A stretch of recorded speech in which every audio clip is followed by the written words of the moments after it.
Glad to have you here, Godfather. Hey guys, you look at Marielle. I don't know if you can see Marielle. Marielle, just say good morning. Just say good morning, so you can see this. No, click unmute and say good morning. Wait. Good morning, everybody. Now look behind Marielle. What is George says all that other stuff, but what it really is like the wine's behind her. I'm so aged. I'm like fine wine. Yes, yes, you're right. Anyway, guys, hey, listen, welcome to Soulful Wednesday. I'll tell you, if you have an appointment, you got to scoot early. Please cancel it, move it, because you know, I'm always surprised with these Soulful Wednesdays, what comes out, what comes up, what you know, and the people that I coach, especially the ones more on a personal level. This week was loaded with some gems. And as I remind everybody, because people want to get in, when you're working with a coach, you want to try and impress them. Oh, I'm doing the work. I'm doing this. And you think that the coach is there to point out what you're doing wrong. And that's not the case. You know, a real good coach, you know, they help you do better because they do better by helping you. And a really good coach is a very selfish coach because they do it because they know how much they get out of it as much as they give. And, you know, of course, in Miracle says we heal as we teach others to heal. And that's what it's all about is helping others heal and helping others be empowered. And I love these Soulful Wednesdays. So today is really a powerful topic, very powerful topic. And it's how many of you on the call? Let's see, right now we're up to 47. There'll be some more people coming in here shortly. How many of you know the Pledge of Allegiance by heart? Let me see your hands.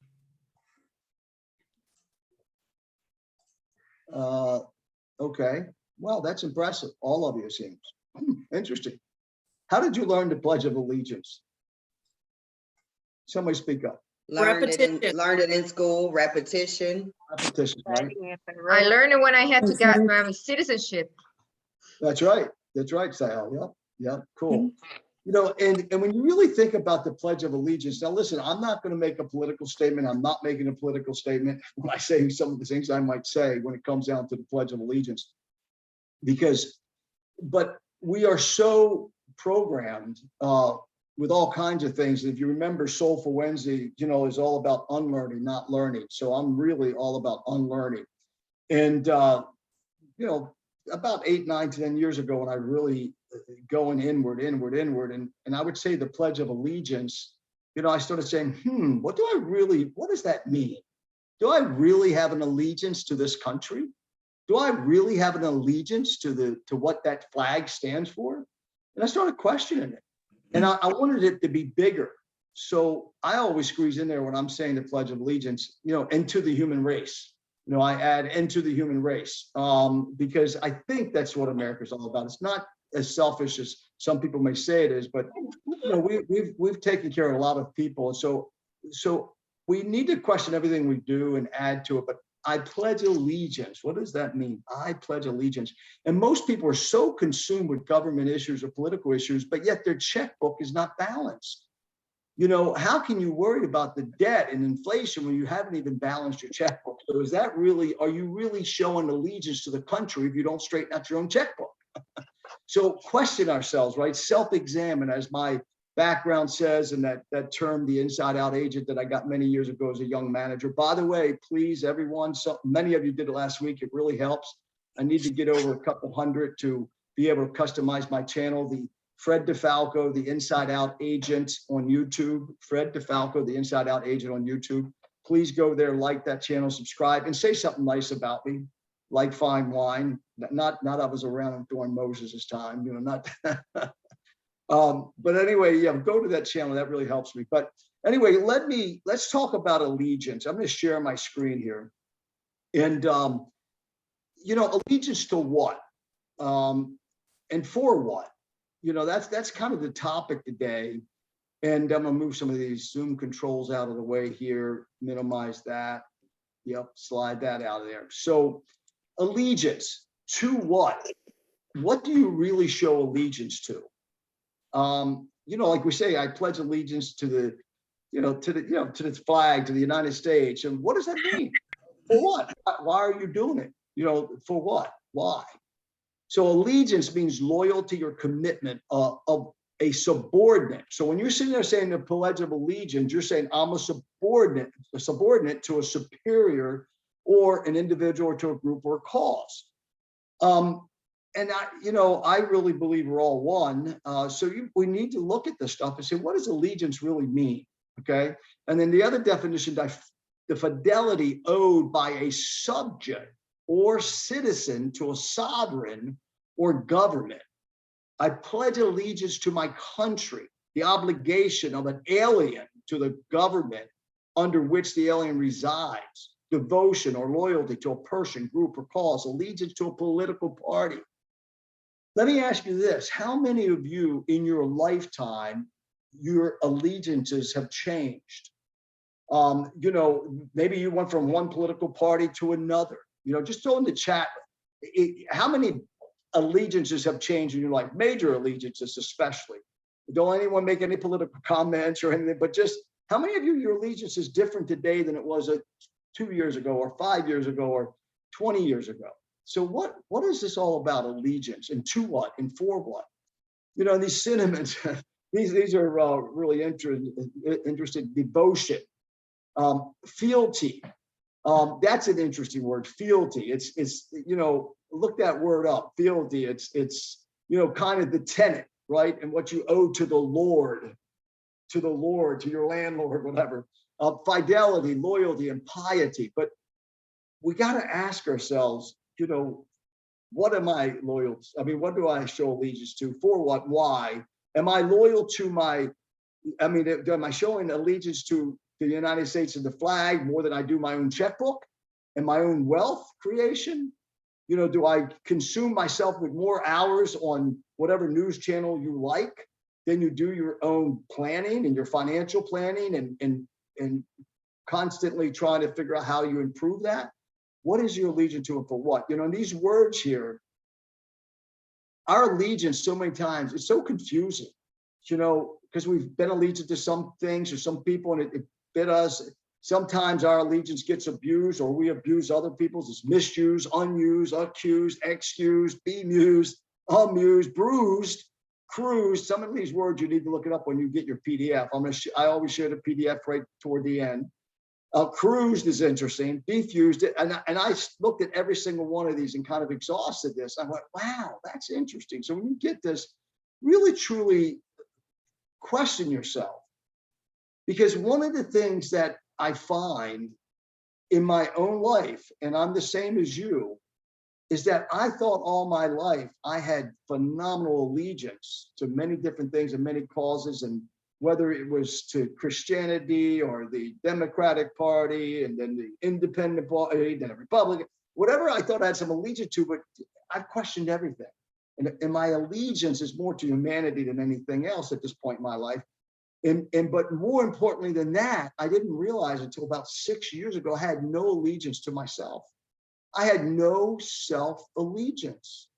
Everything and everybody was first. Now, again, we've talked about that a lot on the Soulful Wednesday and what it's about, unlearning. And my job is to help you get rid of all your BS. This is all about unlearning and the thought reversal system. So getting rid of all your BS, your belief systems. But what I want to do today is get you to really have an allegiance. And by the time this is over, you have, I pledge allegiance to myself and what that looks like for you. It's a really big deal. We've been talking about the future self the last couple of weeks, talking about how few people, earn over $100,000 a year in the United States and why the population is this way, because there's no allegiance. There's no self-allegiance that we have to ourselves. And what does that look like? Buddha said, if your compassion does not include yourself, it's incomplete. And what does that look like? If you're, if it's incomplete. And then, I'm a big, just a good old Google guy here. If your compassion does not include yourself, it's incomplete. And then you start looking at some of this. You have to ask yourself, do I really have compassion for myself? And I have some of the best agents that we have. And you would think, oh, it's all together. They have it together. and but they don't have any self-compassion. And even though they might be earning well, they're not feeling well, they're not living well. So, look this up when you get this, and then go into all of it and see what some people talk about. Self-compassion. What does that look like? What does it feel like? How do I get it? Some tests in there. Do I have it?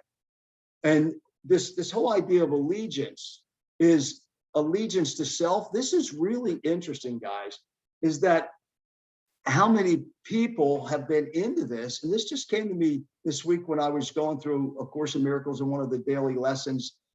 There's a lesson every day in A Course in Miracles. It goes by the day of the month, the day of the year. And it was talking about allegiance.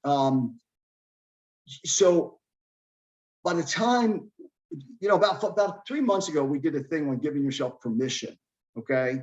Living with permission. And this is what this allegiance is about. Here's one here. I pledge allegiance to myself and to my soul, for which I stand. I honor my goodness, my gifts, my talents. I commit to remaining loyal to myself from this moment forward for all my days.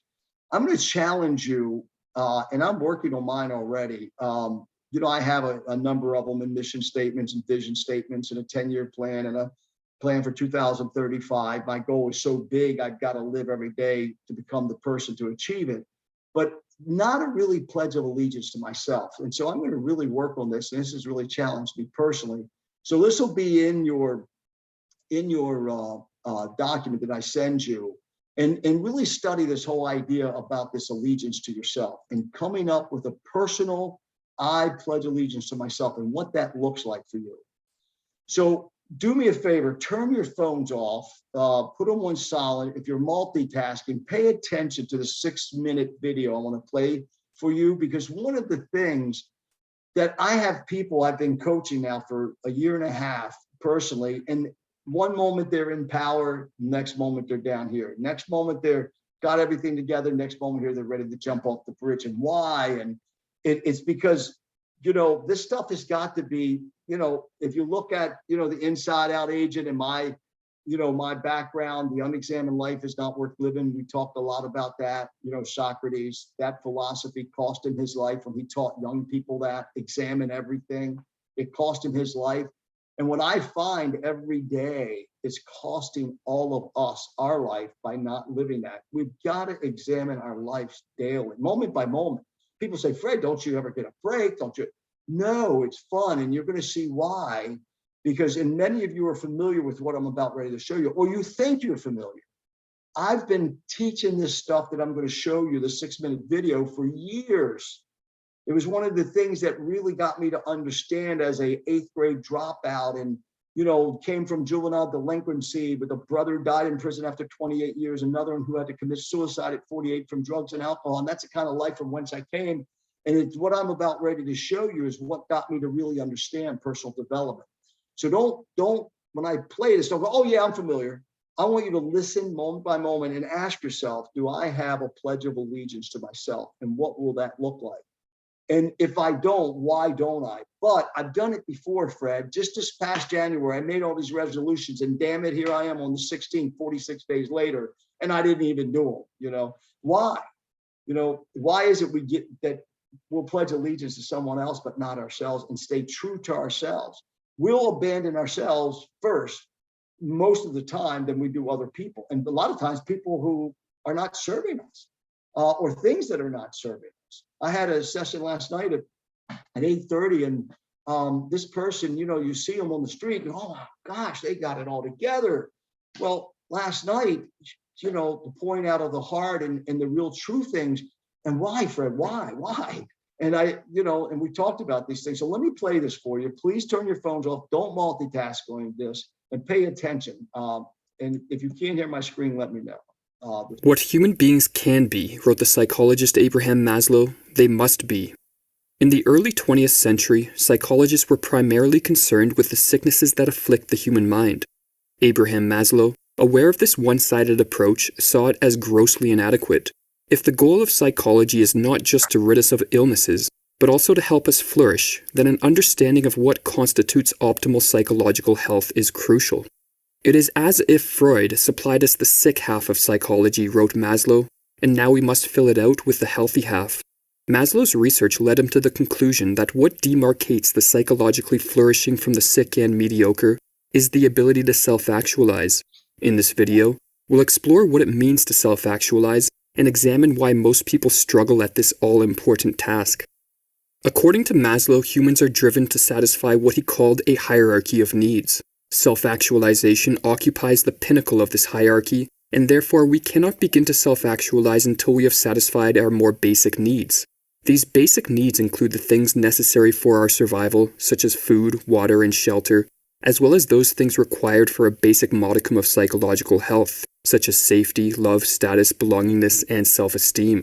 Only after these basic needs are satisfied can we begin down the path of self-actualization and strive, in the words of Maslow, to become everything one is capable of becoming. Musicians must make music, wrote Maslow. Artists must paint. Poets must write if they are to be ultimately at peace with themselves. What human beings can be, they must be. They must be true to their own nature. This need we may call self-actualization. It refers to man's desire for self-fulfillment, namely to the tendency for him to become actually in what he is potentially. When we begin the process of self-actualization, mastery of self becomes our way of life. We view our psyche as a vast unexplored terrain and are motivated to gain a greater knowledge of its inner depths. Rather than being driven solely by wealth or status, we choose an ambitious and meaningful life mission. As we strive to achieve our goals, we devote our energies to mastering the necessary skills, and in the process, we actualize our latent potentials. As our life becomes increasingly structured around the need to self-actualize, Maslow discovered that we become more susceptible to peak experiences.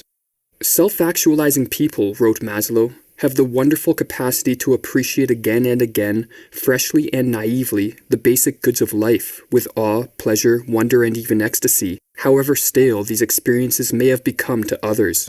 Peak experiences have a deep therapeutic effect and can permanently transform our self-image and view of the world. While they cannot be voluntarily stimulated, Maslow discovered that they arise spontaneously in self-actualizers far more frequently than in the majority of the population, implying that they are a byproduct of the personal growth that self-actualizers experience as they cultivate their skills and strive to realize their potential. Another trait shared by self-actualizers is their tendency to be free from the constricting need for social acceptance and the obsession many people have with social comparison. Rather than looking to others for approval or to social standards or authorities to determine how to live, such individuals defer matters of judgment to their own conscience. The French philosopher Montaigne, who exhibited this characteristic, captured it in the following line from his essays: "I have my own laws and my own court to judge me, and I refer to these rather than elsewhere." Or as Maslow explains, self-actualizers have become strong enough to be independent of the good opinion of other people, or even their affection. The honors, the status, the rewards, the popularity, the prestige, and the love they can bestow must have become less important than self-development and inner growth. With this basic understanding of self-actualization, we are left with an important question. If all of us can, in principle, self-actualize, why do so few of us end up doing so? Why, in other words, do most of us become more complacent, conformist, bitter, and neurotic as we age, rather than more individualized, joyous, creative, and productive? Maslow spent much time deliberating this question, and to answer it he suggested that there exist regressive forces in the psyche which inhibit growth. "We must understand," he wrote, "that the dark forces are as normal as the growth forces. While most of us will claim that actualizing our potentials is something we desire to do, in reality we are often far more attracted by the easy path of safety and comfort. We avoid challenges which would lead to personal growth, refuse to face up to our fears, and remain passive in a manner which inhibits our capacity to self-actualize. The pull of these regressive forces places us in a dangerous position, for if we allow ourselves to succumb to them, then over time we will pay a steep price. Anxiety, guilt, shame, and self-hate will manifest and torture us internally. But the presence of these symptoms does not necessarily mean that all is lost. Rather, as Maslow suggests, if we can learn to view these symptoms not as a sign that we are ill and in need of medication, but rather as a cry from the growth forces within, warning us that a change in our life is needed, we will have taken the first step toward becoming a self-actualizer, and thus one of those rare individuals who succeed in being human. "He who belies his talent," wrote Maslow, "the born painter who sells stockings instead, the intelligent man who lives a stupid life, the man who sees the truth and keeps his mouth shut, the coward who gives up his manliness. All these people perceive in a deep way that they have done wrong to themselves and despise themselves for it. Out of this self-punishment may come only neurosis, but there may equally come renewed courage, righteous indignation, increased self-respect, because of thereafter doing the right thing. In a word, growth and improvement can come through pain and conflict.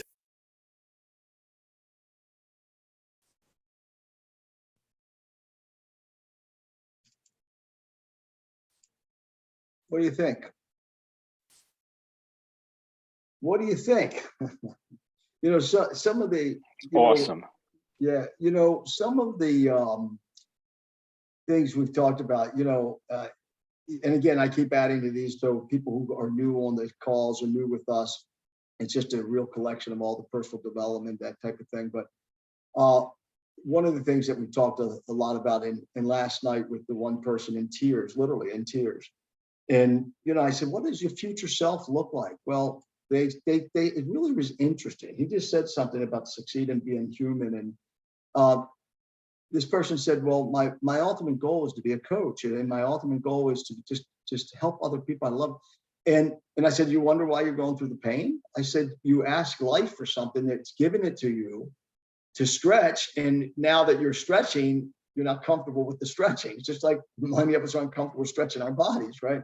So, one of the things I've pointed out so many other times is that there's 96 pages in the psychological manuals of personality disorders. 96 pages. Now, that doesn't mean it's the personality disorder and then it defines it and explains it. I'm talking about a list.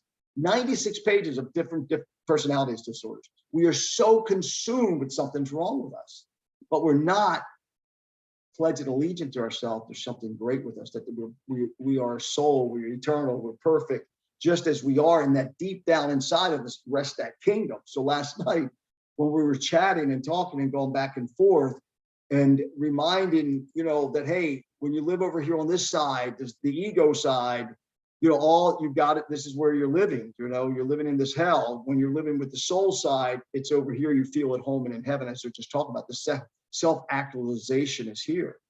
This is where it's the regret. I do a lot of work. I guess it's my age, George. I attract a lot of people that are 50 plus.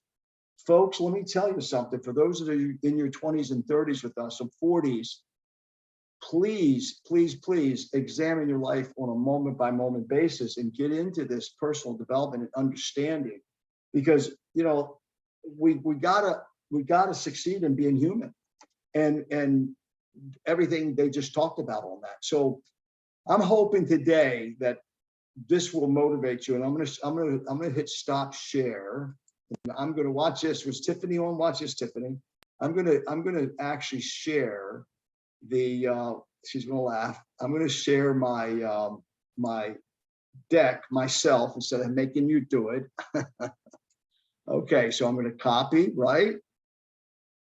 I could do that, copy. And for those of you first time on the call, I always say, Tiff, can you do this for me? So let's see, I'm gonna go to the chat and I'm gonna hit right and I'm gonna paste. And it didn't work, Tiff. Oh, it's a bummer. Send it to you. Yep, send it to me. I'll take care of it. Thank Tiffany's you. gonna put it in the chat right now. So I said it. No, I started to do it earlier. I said, no, I'm going to do it. Well, we're going to have a lesson in that, Tiff. Okay. But anyway, I'm going to send this to you right now. I want a couple of you to speak up and give me just an impromptu pledge of allegiance to yourself. So someone just, even in one sentence, two sentences. What did it stir in you to think, okay, I am? Because a lot of our allegiances to a lot of different things you need to abandon some of those allegiances, right? Maybe it's a people, maybe it's a habit, maybe it's whatever it is. So give me something of one sentence allegiance to yourself. We're not gonna let you off the hook that easy. Tiff, I just sent it. I pledge allegiance to myself and learning how to overcome my ego. Okay, hold on one second. Say that one more time. I pledge allegiance to myself and learning how to overcome my ego. Fantastic. Fantastic. When you get that PDF, go to that ego session, that soul session. There's a lot of links on there that are going to help you do that. You know, and watch the words overcome. I was dealing with someone yesterday. Is Kelly on? McCabe? Kelly, you here? Yes, I'm here. Kelly and I here. had a session yesterday, and Kelly, when you look at her, take a look at that smile. Look at that smile. You know, can you tell that she is battling cancer and that, you know, she's in a really tough spot, and she is, you know, just determined to make her life work. You know, and her attitude is just phenomenal. Her attitude is just phenomenal. By the way, if you're in the Thank you. I'm Orlando, here. Sorry. what's that? I said thank you. I'm sorry. I'm here. I'm Um, having a lot of technical issues this morning. Yeah. Oh, there you go. Well, you showed up as George Philbeck when you just talked. Really? Yeah, that's Yeah. Oh interesting. my good. Okay. Oh, we had the there she is, Kelly. Okay. Anyway, but if you're in the Orlando area, reach out to Kelly. Kelly, your email is kelly.mccabe. McCabe. Yeah. Put it in the chat. Put it in the chat. I want you all to send her some encouragement. If you're in the Orlando area, Kelly's willing to do anything, make calls for you, see if there's some way she can help out. She can't do much physically, get out with the open houses and stuff, but there's some things she can do. So put that, you now to put in the chat, or you're on your own, or you're in I think I'm getting there. I don't know. or Tiffany can put it. Everyone send her an email of encouragement, please. And if you're in the Orlando area, if you want somebody to do something, she's just looking to, there it is, perfect. How did you show up as George Philbeck? That is really funny. I'm But so anyway, special. So, you know, Kelly and I were talking about yesterday, and she says, I'm determined to beat this. I'm determined to beat this. Well, when you're in that situation, get rid of those words beat and fight. You know, just say, I'm in this to gain my health. I'm in this to acquire my health back. You know, say it in the positive, right? You don't beat things, you don't fight things, you don't, because then you acknowledge it. As soon as I say I'm going to fight you, I acknowledge that you may have something on me, right? And so if I get, no matter what it is, sickness or depression, whatever it is, you don't acknowledge it. You know, acknowledge what you want. The mind can't work on the reverse of an idea. Somebody else, give me a pledge of allegiance. That was really good, David. Thank you for sharing that. Somebody else, one sentence. I pledge allegiance to myself that I am going to get out of this toxic relationship. Anybody there?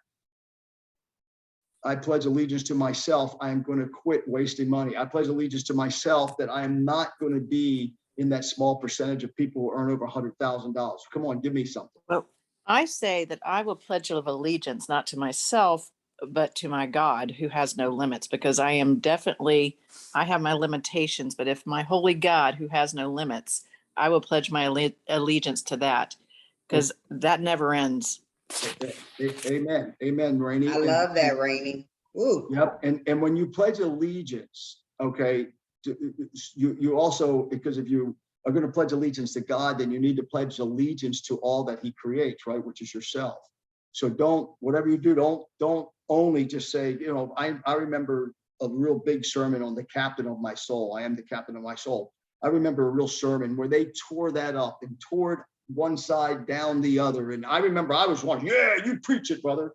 You know, but one of the things that we, you know, God, I have a potential manuscript. No more God, no more Band-Aids, no more bullshit. And what I mean by that is that we always want to, you know, lean on God, or we want to put Band-Aids on things, and then we put up with all this BS in our life, these belief systems. But, you know, when it comes down to our relationship with God, whatever that may look like for you, we have people in here from all faiths, whatever that may look like for you. And I've studied the Quran. I've been a student of the Bible since I was 18 years old, and theology and everything else. But one of the things we got to realize is that God is the creator of all, especially us. And we are a soul. And if we're made in his image, then that allegiance needs to be to ourselves, because as we make allegiance to ourselves, who are we making it to is but yet our creator. So don't get uncomfortable with the fact. I still remember that sermon. Look that up. I am the captain of my soul, about how devilish that was and how humanistic that was, because most of us don't remember that Psalm 8. What are you, O man, that thou art mindful of him, that God is even mindful of him? You've made him just a little lower than the angels. So we're a lot more than we give ourselves credit for. So when we pay allegiance to God, we also have to pay allegiance to ourselves. I deal with a lot of people, my brother's included in that. At 48 years old, after going through a 9-month treatment center in a very strong Christian environment, he hung himself because he couldn't still feel that he was good enough as a creation of God, right? So not to get off on a tangent there, but I just want to stir us up that we all are part of that creation, and an allegiance to yourself is also an allegiance to your maker, right? I think that's important. Somebody else. I pledge allegiance to myself that I'm going to make my calls today. I pledge allegiance to myself that I'm going to help myself. Because I sit here and I say, God, help me, help me. And it just clicked that, wait a minute. No, if I'm going to pledge allegiance to somebody, I have to help myself. I'm so glad you said that, is that because when you get your PDF, when you go to the, this is way back 2 years ago, we were talking about this, how we're created, right? We're created this way, but yet we're programmed this way. And what you just said was, you're going to go from this, you're going to go from the ego side. What will you do for me, God? You're going to go to, what can I do for you, God? Is that what you just said? I don't want to forget. Yes. Okay. Like, instead of depending on God to help me and depending on somebody to lead my way, then I have to do it for him. Exactly. Now, and Tony Robbins says that best. The way Tony Robbins says that, he says, you pray as if it's up to God, but you must work as if it's up to you. So that's another way of putting that. So that's really good. And again, it's, listen, God is all in all, and there's no doubt about it. And that's my first, when my feet hit the ground, and my feet don't even hit the ground, first thing I do is say, thank you, God, for sure. But we are here to be co-creators with him. And I got news for you. There's so many unanswered prayers because God can't associate with them, right? He can't associate with them because most of them, a lot of them are from the ego, and not from the soul. And we are here to be managers and to be caretakers and to be, creators. It's so, yeah, I like that. I like that. Someone else. I pledge allegiance. Yeah, Anybody? I wrote mine in the chat. I'm sorry, I would have forgot it if I didn't do that. I'm going to read it off the chat. I pledge allegiance to my future son to maintain my health, to be there for them, to use past experiences and helping guide them to make the best moral decisions possible in order to set them up for success. Unbelievable. Fantastic, Robert. When you say future son, is she expecting? Yes, sir. Oh, congratulations. Not only did he move to Jensen Beach, did that happen after you got to Jensen? Kind of same time. He celebrated that move to Jensen. I love it. Okay, Aletha, I love it. I pledge allegiance to myself, follow up on leads more consistently using the systems that I have in place. I definitely do my work as unto the Lord. Colossians 3:23. That says, you better know it. You better know it, Fred. Whatsoever you do it as unto That's the right. Lord. Come on, Fred. I just can't turn this camera on this morning because I got a scarf on my head, but. Well, we want to see your scarf. Is it a colorful scarf? No, right, not while you're else? recording. No, honey, you're not going to do that. Okay, but anyway, listen, I am up and working, and you better know that every day I get up, I love your words. I pledge allegiance to myself to do the things in my business that will make the difference and will net me some money and close out those deals. And every day that I get up, I have to literally think, I am working to please him. And if I'm not doing that by being honest and true and consistent with myself, then that's when I can hold myself responsible. Yep. Your loyalty, because when you go back and study these words, when you get your PDF, it's devotion, fidelity, loyalty, piety. That's what allegiance means. And, you know, the main thing is that if you're not committed to self-improvement, okay, because we should be the very best version of the human we can be. Like that Maslow's theory, that self-actualization, we mix that up sometimes, especially if we have a religious influence in our life that, oh, I'm going to be more important than God or my creator. No, it's just the opposite. It's because of that. It's because of that. You know, I am because he is. I am because you are. And then we're one with another. We're all one. We're one.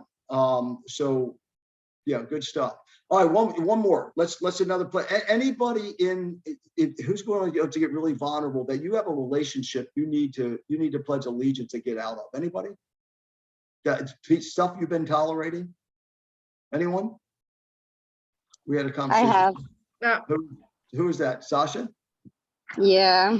You want to share that? I've been in a relationship for about 10 years and just it's a very negative for the mind and the soul. And it's been something I've been working within the past few months to step away from. It's a lot harder, you know, when it's family. But it's for the past few weeks, it's just something that's been weighing heavy on my mind, and it's been affecting not only, you know, personal and family life, but business life as well. So it's a work in progress. That's for sure. Don't let it be a work in progress. Don't let it be a work in progress. If they told you had a tumor and, you know, and the doctor says, hey, listen, it's so urgent, it's gonna make your heart stop. We got to get you in tonight to get that out. Would you let them do it? Yeah. Okay, it's killing your heart. It's killing your soul. So, and you don't try it. You have to do it. And I lived that for many years. So, and again, that's not negative about the other person. My ex is a beautiful soul, and but it just, you know, let's connect, Sasha. Okay, send me an email. Okay. You can use it, fred.defalco@exprealty.com. I'll send you my calendar link, because you know that is see in how many years you say? 10 years. Yeah, 10. Wow, 10 years. Folks, we know that time is precious, and 10 years is a long time. That's 87,000 hours. You know, it takes 10,000 hours to be an expert at anything. So you've become an expert 8 times over of how to be in the top, right? So you're an expert at it, and then what will happen? You'll go back to it if you're not careful. So we got to get you to fall in love with yourself, and that's not for anyone that bothers a little bit saying that, but you have to take care of you first, because you're no good to anybody without taking care of you first. And I'll share my personal story with you, and you know how I did more harm than good trying to, you know, make something work. So, and how it serves so many other people. Thank you, Sasha. You know, Sasha, what she did, she got on her ATV. Thank you, Rob, for clapping for her. Everyone give her some love, man. That was you know what Sasha just did. She got on an ATV. She was authentic. She was transparent. She was vulnerable. And when you do that, the healing just began. For her to do that, her healing just has begun. So ATV, ride that ATV, authentic, transparent, and vulnerable, right? All right, anybody else? I pledge allegiance. Let's get one more in here, and then we can open it up for just general discussion. Come on. I just put it on the chat, but I'll say, I said, I was going to say, I pledge allegiance to myself to be centered and to really devote the time for myself every day, not once a week or twice a week, but every day, the special time that we forget. We say it, we're going to do it, time gets in the way, and we forget about our, you know, mind, body, and soul type of thing. So that's my pledge. I really need to concentrate on that. Thank you. Thank you for saying that. And, you know, I keep saying every Sunday, you've got to have a half-hour block for yourself called life planning, or my life. I call it my life, where you plan you evaluate the previous week and you planned the week coming up. I was with someone last night and I said, how much do you enjoy the beach? She said, I love the beach. When's the last time you've been to the beach? I can't remember. Lives 2 miles from the beach. Folks, that's not life, man. That's not succeeding and being human. I hope she's not on here today. I hope she's at the beach because I told her the very next day you're going to the beach and we set up some dates. So that's fantastic. Thank you, Style, for that. You've got to be every Sunday, have half-hour blocked on your calendar to plan, to evaluate the week before and to plan the week coming up. Gisela, I pledge the allegiance to myself to be firm and confident, knowing that I have God and the tools at my side. Very good. To be firm. You got to be firm with yourself, right? Because if you're easy with yourself, watch out. Somebody said, amen, don't wait. Took me 14 years to save myself and my kids from a toxic relationship.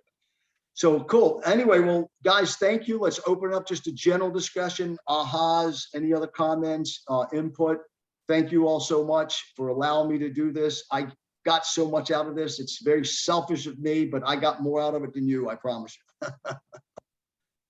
So open it up. It's all yours. Hey, Fred, it's Lizette here. Hey, Lizette here. Hey, hi. I was, I didn't talk about the pledge, but I do want to say that one thing one of the biggest focus for me is, pledging to keep peace.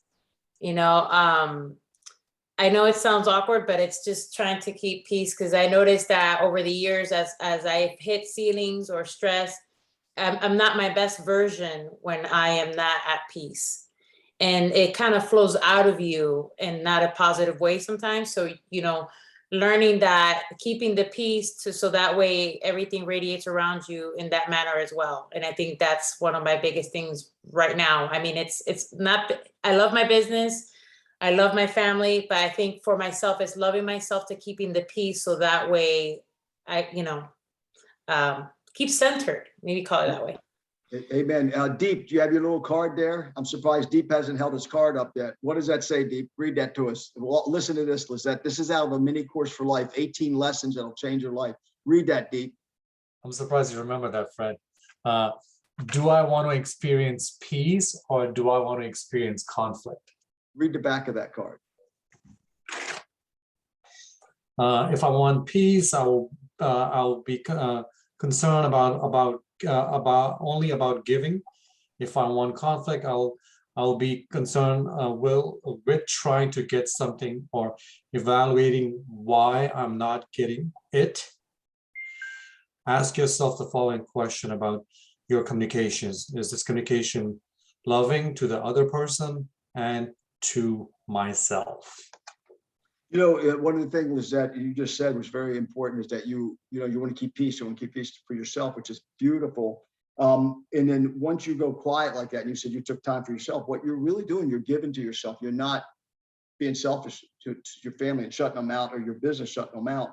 Because, A Course in Miracles is all about, do I want to experience peace or do I want to experience conflict? And it's all about unlearning, right? All the things that we've learned in our life. And so this whole idea, if I want peace, I will only be concerned about giving and not getting. That doesn't mean and giving is giving to yourself, right? And because peace is your God-given right. Peace is, the fruit of the Spirit. In the New Testament, it says the fruit of the Spirit is love, joy, peace, kindness, meekness, gentleness, temperance, long-suffering. And so why do so few people have it is because we're so much into our head and into that ego versus the soul, and because we allow that programming we've had all our life, all the BS that we've learned, all the belief systems we've been taught, that, that's not nice. You got to share, you can't have things to yourself. And, so, I'm glad you brought that up. Peace is your God-given right. And if you're not at peace, nothing works. Right. And my life is not, it didn't get made up in the North Pole by Santa Claus. I guarantee you. Watching my sister recently die of pancreatic cancer, who just buried her husband, was diagnosed the day after she buried her husband. That was tough. 7 months of that, but I was at such peace because life is eternal. And but I still struggle. I mean, her memorial's right in my living room where I sit and do my morning kind of quietness and stuff. And I look at it and I still go, wow, but I'm still at peace, right? I don't like it. I don't like it at all. Especially with my oldest sister, and she was a part of, I have twin sisters, but she was only 9 months older than them, and they were like triplets, and it broke that up. And so it was miserable, and it's still miserable, but I'm at peace, right? So I'm glad you brought that up. Peace is the key to everything. And that Course in Miracles, by the way, in your PDF that she shared, that is in there in the back, a mini course for life. It's only this thick. There's 18 powerful lessons in there that get you to find peace, find inner peace. It's called a mini course for life. It's in that PDF. All right, somebody else. Thank you, Lizette. That was good. That was powerful. Anybody else? One new message. Okay, let's take that and then we'll go open it up. Oh, good. She posted the PDF again. All right. Okay, Tiff, or after party, or Yeah. anybody else, speak up.